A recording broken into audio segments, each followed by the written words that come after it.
Hello everyone, my name is Nathan P. Butler. Welcome to my Star Wars vlog, The Voice of Reason, or lack thereof.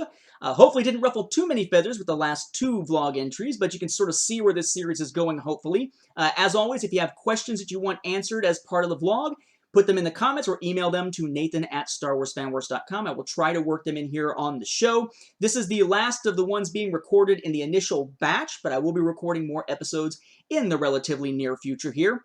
The topic I want to deal with this time is in the wake of the ForceCast ending debacle, whatever you want to call it. The Star Wars podcast, known as the ForceCast, that originally was part of theforce.net and eventually got its own website and everything, has been around since the late 2000s. That podcast is now over.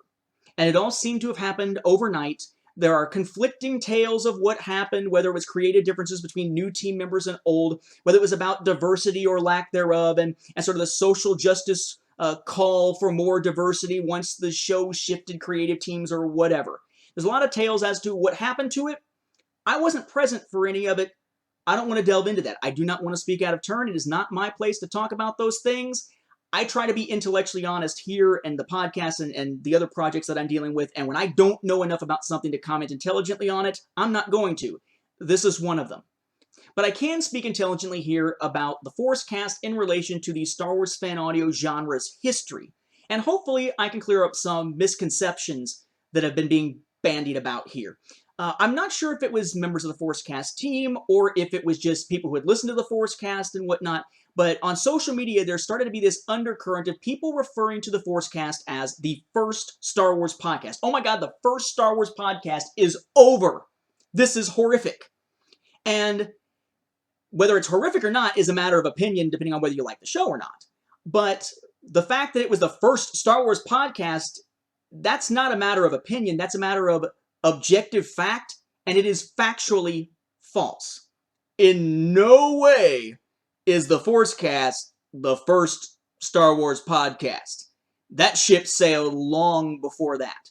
And as someone who was a big sort of mover and shaker, so to speak, in what you might call one of the early generations of Star Wars fan audio and podcasting, I thought that because that misconception was out there, and it is such a widespread misconception, maybe somebody who actually knows what the hell they're talking about should step up and give you a little bit of detail on the actual development of that early genre. So, clearing up the misconception first, and then we'll get into what actually is the context and the impact for the ForceCast on Star Wars fan audio. Let's clear up one thing first and then kind of take it to the next step. First thing is that the ForceCast wasn't even the first podcast on theforce.net. So they sure as hell weren't the first one, right? On theforce.net in 2005, prior to the launch of the actual ForceCast, there was a podcast that launched that was somewhat short-lived, headed up by a guy named Eric Blythe, who I believe was involved in ForceCast later on, simply called the Force.net Podcast, or TFN Podcast. That premiered in 2005. Now, again, taking a step back, even that wasn't really the first Star Wars podcast to be on the Force.net. You see, back in 2001, there was the premiere of a show called Digital Llama Radio, headed up by Chris Hannell, Abe Paterka, Justin Whitlock, Steve Phelan, and then eventually others as part of the team. And that premiered on Digital Llama Productions' own website, but then as it got into about the middle of its run, a lot of its later episodes started premiering as official releases through the Force.net fan films on the Force.net. In fact, Chris Hannell, one of the members of that team, eventually became a staffer for a while at the Force.net. Moreover, also in TFN fan films at the time, there was a series of audio parodies called Stormtrooper Bob. Stormtrooper Bob was initially aired as part of the program Jedi Talk, which is another Star Wars podcast or online radio show that premiered as far back as 1999. So, just even thinking of the ForceCast as the first Star Wars podcast from the Force.net, that's not true. It is objectively false. As for the genre as a whole, it depends on how you define podcast, right? These days, podcast is a very broad definition, right? So a podcast is any kind of online-based radio show, whether it's, a lot of times, even video ones like this would be considered a podcast, even though it's video instead of audio. We used to call that a vodcast, not a podcast. But something that's sort of an on-demand, downloadable audio program or sometimes video program would be thought of as a podcast these days. maybe it's on YouTube, maybe it goes through iTunes, whatever. It's a very broad definition these days. Initially, the term podcast didn't exist when the Star Wars fan audio genre really got going with radio show type productions. So we just call them online radio shows. Nowadays, we'd call them podcasts. Then you get the advent of things like iTunes and iPods, and that brings the syndication of podcasts or these same shows through XML feeds and through podcatching software like iTunes. So it depends on where you put the definition of what a podcast is. By the broader definition, we can sort of get one starting point by the word podcast, meaning something syndicated through XML. We got a different starting point, but neither of those starting points has anything to do with the ForceCast. The first handful of Star Wars fan-made radio shows online, what we would now call podcasts, started out with 1999's Jedi Talk by Victor Mayer, Eugene Cash, and Mark Henderson. They streamed it online first, and then they made it so you could download the real media files afterward, the real audio files. Yes, real, as in that type, not MP3, real media, like the .rm kind of stuff, just old school stuff here. Inspired by that show, in 2001, we saw the launch in French by a group of Canadians, French Canadians, called Star Wars On Direct, which translates as Star Wars Live. That's Danny Pepin, Sebastian Minot, and the other members of that team. Also in 2001, in foreign language releases, there was a German show that launched called Star Wars The Cantina, led by Falk T. Pushman as a spin-off of SF Radio, which is another online streaming site. Then also in 2001, making a little bit bigger splash, at least for English listeners, was Digital Llama Radio, which again, premiered outside of the Force.net, eventually had their episodes, some of them posted on the Force.net, eventually faded away, merged with Digital Llama Player's Guide to become Digital Llama 2.0 and such. You can actually find old episodes of Jedi Talk and of Digital Llama Radio and its various incarnations over at StarWarsFanWorks.com, which I still maintain. That was 2001. 2002 saw a couple of things happen. We saw a new Star Wars podcast launch, the first one that only had one host. That was called Chrono Radio. Notice the name of this YouTube channel? That was mine. That was my first podcast, when 2002 to 2007. Along with that, Chris Handel of Digital Llama Radio and I and a bunch of people from around that sort of burgeoning community and the TFN fan films community at the time put together the first serious Star Wars fan audio drama released online. Drama, not parody, not radio show, called Second Strike. It was the first act of Second Strike, which was followed up by others like the anthology series and whatnot. Resurrection, Smuggler's Run, Rise of Nobility. That's kind of a small genre that grew and then sort of faded again over time. It's now getting a little bit of a resurgence now. So that was 2002. 2003 sees the launch of the Rise of Nobility audio drama, sees the launch of another podcast, Requiem of the Outcast, initially hosted just by Rich Sigfrid, though he would add other crew members along the way, and the launch of StarWarsFanWorks.com, my aforementioned site that acted as sort of a hub to bring the Star Wars fan audio community together. Then in 2004, we saw the launch of, among other things, Robbie Chastain's Star Wars and Beyond. And then in 2005, among various other releases, we see the TFN podcast by Eric Blythe. So prior to TFN having its own podcast, or the ForceCast existing, there were multiple shows previously. Now, if you want to say that a podcast requires the XML feed, so something like a video thing now, or something you have to go and manually download like Chrono Radio was back in the day, doesn't count. You have to be able to get it through podcatching software. Then the first to do it in the Star Wars fan audio genre was Rich Sigfrid's Requiem of the Outcast. And we all thought he was nuts at the time, but it became sort of this giant thing once it caught on. Not necessarily because of Rich or the Star Wars fan audio genre so much as just he happened to be the first in the genre to give it a shot and think it was actually worth trying out. I actually, back in 2005, October of 2005, on a podcast I ran at the time called the Butlerniverse, I did an entire episode that was basically the history of Star Wars fan audio from early 80s all the way up until 2005 as a podcast episode so you could listen to it and learn about it. Because just like now, there was some confusion about where did the genre come from. If you want to check that out, it's at StarWarsFanWorks.com/Butlerniverse. Don't worry about me spelling it out loud. You'll see it there in the little subtitle down there.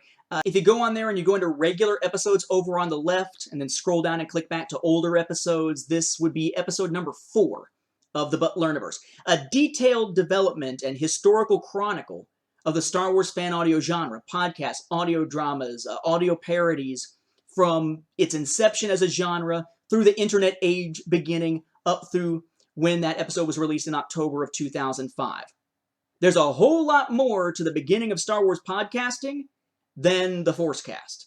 Those who are saying that it was the first Star Wars podcast are mistaken, ill-informed, full of it if they actually know that it's not true, but across the board are simply objectively incorrect. That being said, though, there is something to be said contextually here about the impact of the Force.net on Star Wars fan audio and the impact of its end. Now, there have been a lot of bad blood bits between the ForceCast and other shows over the years, and other creative teams over the years. That's all behind the scenes stuff. Again, I'm not really going to speak out of turn on that. Suffice to say, you'll hear people telling bad stories about their interactions with that team, or one incarnation, or two incarnations of the team. I leave that to be their stories to tell. But whether you love the ForceCast or hate it, whether you like the team or despise them, there was an indelible impact that it made in terms of Star Wars podcasting, which is why its end does make a little bit of a difference. It's because Star Wars podcasting as a genre was relatively small as of circa 1999 up to about circa 2005, 2006. It was growing. It was growing actually relatively quickly, but it was still sort of a niche thing. Fan films were all the rage. Podcasts, audio drama, stuff like that, not as much. It really took things going, skyrocketing with Apple and iTunes and iPods and everything, and really that becoming a mainstay of modern culture, not just a thing that people who happen to have the money did, to really make podcasting something of the norm. And the beginnings of commercial podcasting by actual commercial outfits, businesses and whatnot, rather than just being something that fans were putting together for things that they loved. That said, though, when the ForceCast finally appeared on the scene, even though they weren't the first, they made a pretty large impact because at the time, the Force.net was one of the premier major Star Wars websites for fans. I would argue they've kind of waned in that importance over the years. Things have kind of diversified. Social media really is the new hub for learning anything about Star Wars to a large degree. But at the time, it was them, JediNet, and a couple of others, and that was the inner circle of big Star Wars websites. And so when a new podcast, still not the first on their own site, but a new podcast premiered and became a big vehicle, a big thing they were pushing through the site, it became the first Star Wars podcast that many fans knew existed, that many fans had a chance to hear. A sort of a gateway drug to get them into the genre as a whole if they then started searching for other Star Wars podcasts. It brought visibility to a genre that was relatively unknown outside of circles that already traveled in fan productions like written fan fiction or fan films. It sort of brought Star Wars podcasting to light for many who didn't realize it existed.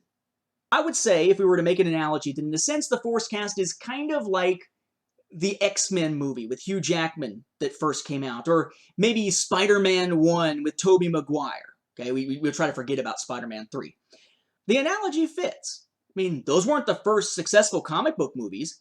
They weren't the first overall comic book movies. There were plenty before them and others before them that had been successful, but those are the ones that gained a greater level of success initially, a greater level of visibility, and really kind of convinced people that this is something that maybe they should be paying attention to, that helped set the stage for other people jumping in on it, like Disney jumping in with things like what eventually led up to the Avengers. It wasn't the first. It won't be the last. But it served as an inspiration for others to come into the genre either as producers or listeners, and in that sense, widen the audience of Star Wars fan audio as a whole. For that, they should be commended and remembered. But by the same token, those out there spouting that it was the first Star Wars podcast should be corrected.